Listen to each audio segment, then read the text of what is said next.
Amy Beatrice Carmichael, 1867 to 1951. Missionary to India.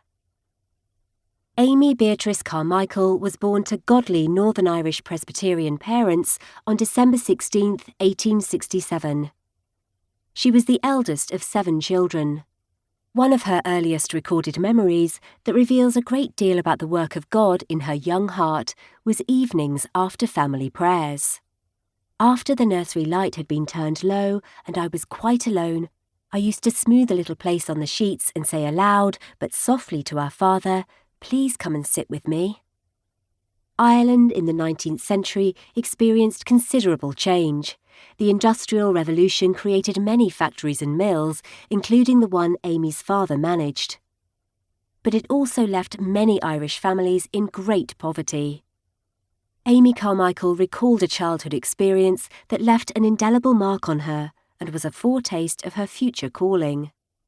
Escaping a downpour of rain with her mother into a Belfast tea shop, she recounted what happened next.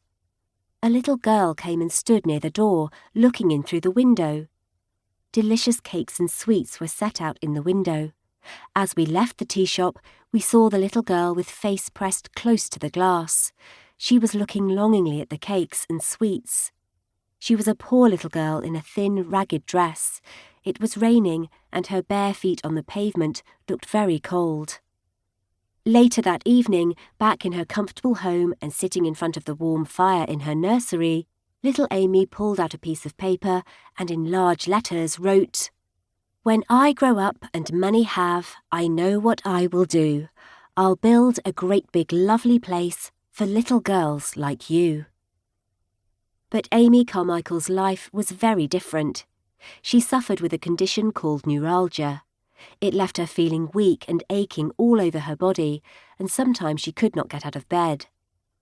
In 19th century Ireland there was no medicine or treatment that could relieve her chronic pain and suffering. Nevertheless, she longed to serve the Lord in foreign missions, unlikely as that was for someone in such poor health.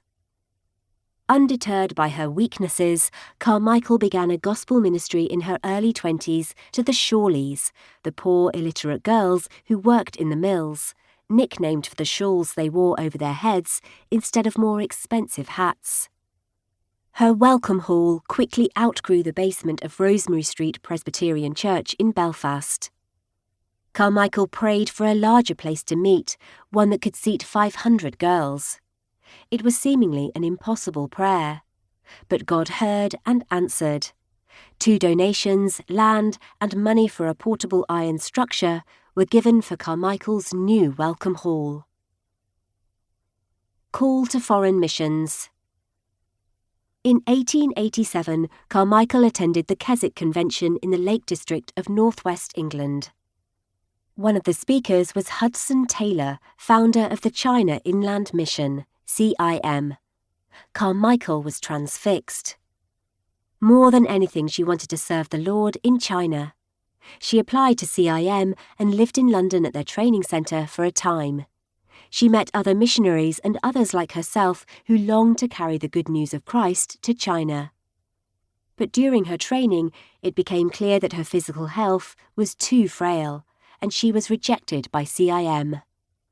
Once again undeterred, Carmichael applied to the Church Missionary Society, was accepted, and soon after embarked on the long voyage to Japan.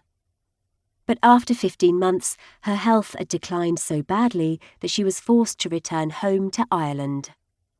When she had regained sufficient strength, Carmichael accepted an assignment to serve in Ceylon, but after her health again began to fail, she was sent to Bangalore, India, in hopes that she might regain some strength there. For the next 55 years, Carmichael served a Church of England Mission Society in a very special role. Soon after she arrived in India, she learned with horror that Hindu temples were places of unimaginable suffering for girls and young women. When a poor family could not afford to feed a daughter, they would take her to the Hindu temple and sell her to the priests, whereupon she would be forced into a life of prostitution.